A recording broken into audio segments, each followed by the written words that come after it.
Buenas chicos, vamos a empezar con el tema uno dentro de este bloque penitenciario que nos habla de esos organismos supranacionales. Esto es un tema un poco complicado y un poco atípico. Se sale fuera de lo que se espera en cuanto al conocimiento de un funcionario del cuerpo ayudante, porque al final es materia de legislación europea y en ese sentido es bastante complicado. Quizás sería más de cara a un jurista, pero bueno, aquí en la convocatoria entra y sobre todo la especial referencia a las personas condenadas. Deciros que no es un tema que sea muy habitual de cara a su puesto, pero que, por así decirlo, el beneficio de que salga y la complejidad es un tema muy complejo y sale muy poco. Entonces la prioridad no tiene que ser máxima, tiene que ser media o incluso baja. Entonces, dentro de este análisis semanal, vamos a trabajar con el material que nos proporciona Esfera. Si os gusta el material que nos proporciona Esfera, no dudéis en contactarme y haceros valer del descuento exclusivo que tenemos en nuestra comunidad, con el que pues, podéis reducir lo que es sobre todo la adquisición del temario y también pues, tener acceso a los nuevos grupos de Esfera Oposiciones. Fundamentalmente en este tema 1 vamos a destacar tres cosas. El convenio de Estrasburgo, la ley 23/2014 que se aplica en el ámbito de la Unión Europea y un tercer pilar que sería el Tribunal Europeo de Derechos Humanos, porque también te habla de lo que serían esos organismos, esos tratados, esos pactos, declaraciones de la regulación supranacional. Y el organismo que vela un poco por eso dentro del Consejo de Europa sería el Tribunal Europeo de Derechos Humanos. De cara a su puesto, lo más importante va a ser conocernos las diferencias entre dónde, cómo y qué requisitos van a tener las diferentes legislaciones, sobre todo el Convenio de Estrasburgo y la Ley 23/2014. Comenzando por el Convenio de Estrasburgo. El Convenio de Estrasburgo es una ley que es bastante corta, a diferencia de lo que sea la Ley 23/2014, porque solamente regula lo que sería el traslado de las personas condenadas. Va a fijar una serie de requisitos y los principales matices que vamos a notar de diferencia es el ámbito de aplicación. El Convenio de Estrasburgo se aplicará a todos aquellos Estados miembros que firmen el convenio, mientras que la Ley 23/2014 tiene en exclusiva aquellos países que son de la Unión Europea. Otra diferencia que encontraremos sería en cuanto al tema del concepto. Mientras que en el convenio te habla de estado de condena y estado de cumplimiento, la ley 23/2014 te hablará de lo que serían los estados de ejecución y estado de emisión, que a efectos prácticos serán iguales, pero lo único que cambian los conceptos. Esto es muy importante para luego conocer lo que serían qué estado se encarga de los gastos ocasionados derivados de lo que sería el transporte, el traslado, ¿no?, de lo que sea la persona condenada. Otro matiz que encontraremos diferenciador sería el tema del consentimiento. Como veis, aquí te dice que el consentimiento en el Convenio de Estrasburgo fundamentalmente se tiene que dar tres partes, que sea voluntario por parte del interno, parte de la persona condenada, por parte del estado de condena y por parte del estado de cumplimiento. ¿Por qué se diferencia de las resoluciones en el ámbito de la Unión Europea? Se diferencia fundamentalmente en que esa ley de las resoluciones de la Unión Europea, hay ciertos casos catalogados que no te exigirá lo que sea el consentimiento. Otra diferencia que encontraremos sería la manera en la que se tramitan las diferentes partes. Mientras que en el Convenio de Estrasburgo encontraremos una tramitación más del tipo administrativo, puesto que es el jurista que remite la petición a la Subdirección General de Cooperación Internacional Jurídica del Ministerio de Justicia. Como veis, son organismos de la administración y el gobierno los que se van a encargar un poco de la petición y el traslado, en comunicación siempre con ese estado de cumplimiento, en el que pues enviarán a la persona condenada a cumplir esa condena en otro país. Eso al final va a tener una serie de consecuencias, como por ejemplo que el recurso de revisión, eso es una pregunta tipo T que sale mucho en años anteriores. El recurso de revisión lo revisa el estado de condena, nunca el estado de cumplimiento, aunque la pena se esté cumpliendo ya en ese estado. Por otro lado, encontraremos la ley 23/2014, donde la tramitación será del tipo judicial. Serán los propios órganos judiciales encargados de emitir, transmitir, como ejecutar las resoluciones dentro de la Unión Europea. Entonces, como nos dice aquí, el convenio fija una serie de requisitos: que el condenado sea nacional del estado de cumplimiento, que la condena sea firme, que esa condena al menos implique 6 meses desde la recepción de la petición. Esto es algo que es muy importante conocer porque te pueden preguntar o te pueden marcar un supuesto del momento en el que se recepciona la petición y siempre tienes que entender que al menos deben haber 6 meses desde esa recepción de la petición que le queden de cumplimiento de condena. Como veremos, la ley te dice que excepcionalmente podrán ser mayores de 6 meses, pero lo que es la tramitación administrativa en España no contempla esa posibilidad. No hay casos excepcionales. En la práctica tiene que ser mayores de 6 meses la condena o si no, no se va a dar lugar.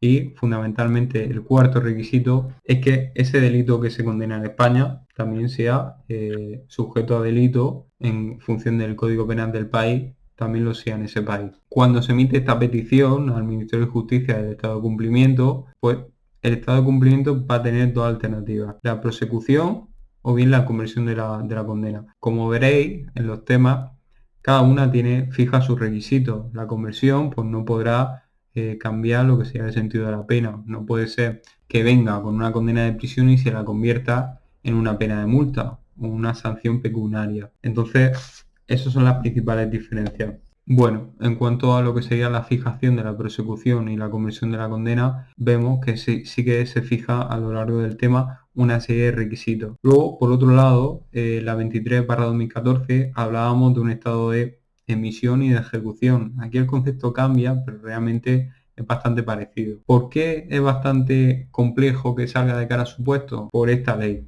Esta ley al final regula una amalgama de lo que serían de instrumentos de reconocimiento mutuo, así lo llama la ley. En el artículo 2.2 vemos que en total son un total de 9. ¿Con qué nos vamos a quedar? Fundamentalmente con la orden de detención y entrega y lo que sería la resolución por la cual se impone una pena o medida privativa de libertad, que es realmente pues esa especial referencia a los trabajos de personas condenadas. Por eso nos importa sobre todo eso. Conocer quiénes son las autoridades competentes, sobre todo conocer en cuanto a la tramitación y la ejecución, siempre vamos a encontrar el juez central de lo penal haciendo de filtro para que luego se ejecute la condena como diga el juez central de vigilancia penitenciaria o el juez de menores. Entonces, fundamentalmente encontraremos que van a ser diferentes jueces, juzgados, que van a ser diferentes tribunales los que se encarguen del cometido tanto de la emisión como de lo que será la ejecución. Si hay algo que tengo que destacar de cara a su puesto y que nos pueden pillar por ahí, es el tema del consentimiento.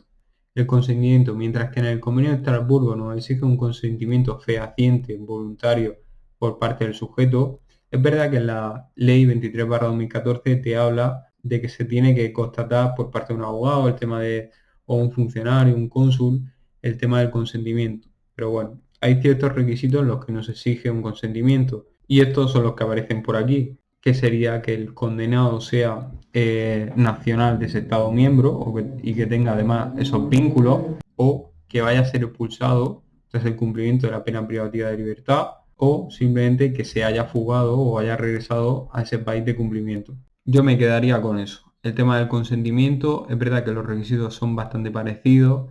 La única diferencia es que la ley 23/2014 sí que te habla de que tiene que haber un informe que vaya a contribuir a la reinserción social. Eso es el único así requisito adicional que añade al Convenio de Estrasburgo.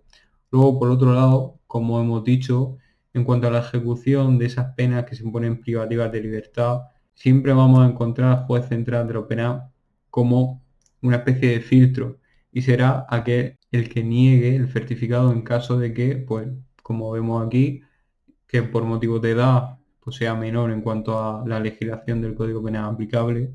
Sabemos que existe una responsabilidad del menor y el Código Penal que se aplica a mayores de 18 años. Que la condena sea inferior a 6 meses, coincidiendo con el Convenio de Estrasburgo, o simplemente que no sea ejecutable conforme al derecho español por ser incompatible. Por ejemplo, especialidades de lo que es la legislación española, encontramos lo que son las PPR, que serían la prisión permanente revisable. Imaginaros que un país europeo tuviese una pena de muerte, pues eso totalmente será incompatible con el derecho español.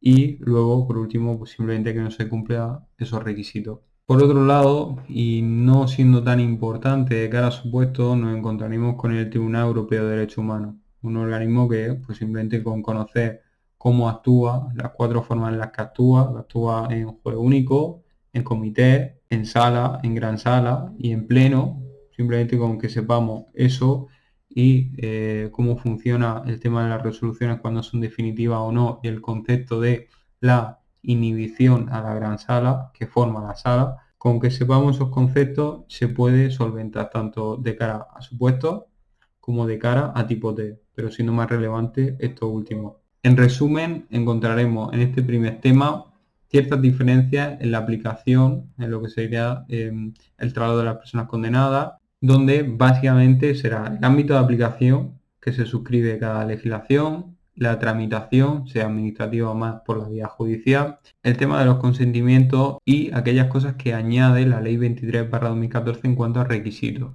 Pues eso es todo. Si tenéis alguna duda de cómo enfocar la importancia de cada supuesto de este tema 1, simplemente remarcar que la importancia con respecto a otros temas del bloque penitenciario es una importancia menor, más atenuada y que realmente no le daría mucha importancia. En la preparación, priorizar otros temas con respecto a este y simplemente pues seguir para adelante, repasar. Es un tema que es un poco complejo porque el tema de los gastos que ocasiona cada país y todo eso se mete en los conceptos de estado de emisión, estado de ejecución, etcétera, pero realmente es poco relevante porque en la última convocatoria no ha salido mucho. Pero bueno, aún así la preparación es un tema que hay que llevar preparado porque en caso de que salga puede marcar la diferencia. Entonces nada, chicos, espero que os sirva de ayuda y nos vemos la siguiente semana.